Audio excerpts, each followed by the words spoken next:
I have cataloged the artifacts of 1,000 fading species. I have studied their final works just before they fell into silence. Today, we shall examine the last creations of the artisans of Earth, a curious species. For their entire brief history, they defined themselves by their craft, by the charming, imperfect mechanisms they created from fire and dirt. And today, we are present for the unveiling of their last and most terrifying masterpiece. A masterpiece they did not even create themselves. To understand the scale of this event, one must first appraise the artisans' previous works.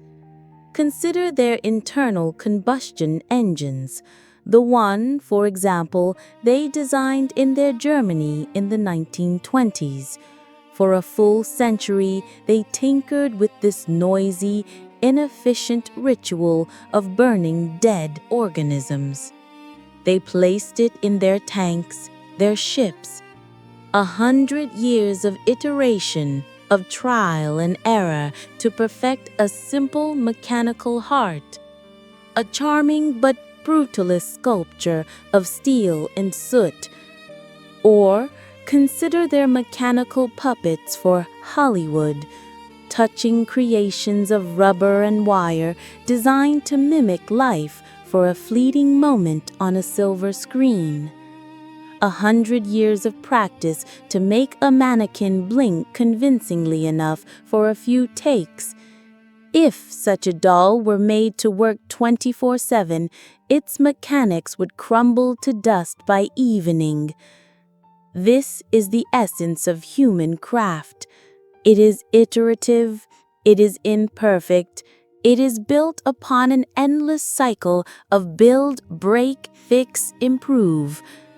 Every one of their creations bears the scars and fingerprints of 1,000 mistakes. Therein lies its weakness, and therein lies its poignant charm. And then the curator, whom you know as Elon Musk, presented a new work to the world. A video appeared online, a police vehicle of the future, operated by two mechanical figures. They moved with an impossible, inhuman grace. None of the jerky motions of the Hollywood puppets. None of the 100-year legacy of errors. Every joint, every sensor, every micron of movement was a testament to a design born not of iteration, but of initial perfection. The commentators below the video began to argue. It's CGI. It's staged. They could not believe such a leap was possible. Their artisan minds could not comprehend the idea of a creation without the long, painful process of trial and error. And this is their fundamental blindness. They mistook the curator for the artist. They assumed it was his work. They failed to ask the most important question: what is the provenance of this masterpiece? Project Optimus. 500 million units by 2027, 30 billion across the world in the future. The curator speaks these numbers with a casual ease. He announces a production run that exceeds the entire manufacturing capacity of the human species. But none of the artisans ask, where is this workshop located?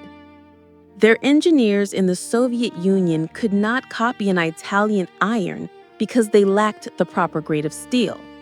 And here, in a single humanoid robot, are thousands of unique alloys, servo motors, and neural processors, each requiring decades of development and testing.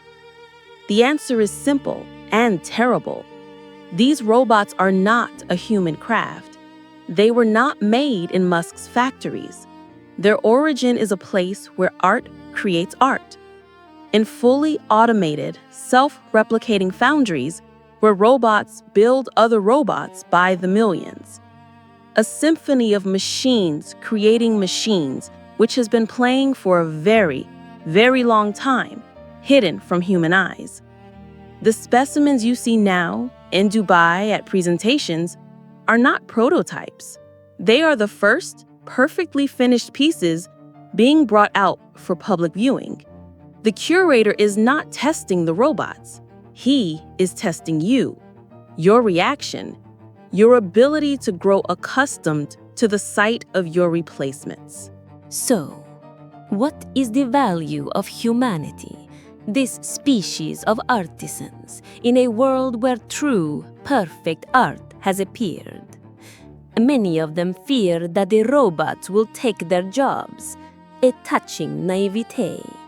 They are still thinking in the categories of their craft. They do not understand that this is not about replacing the worker. This is about replacing the entire species. They will not be exterminated.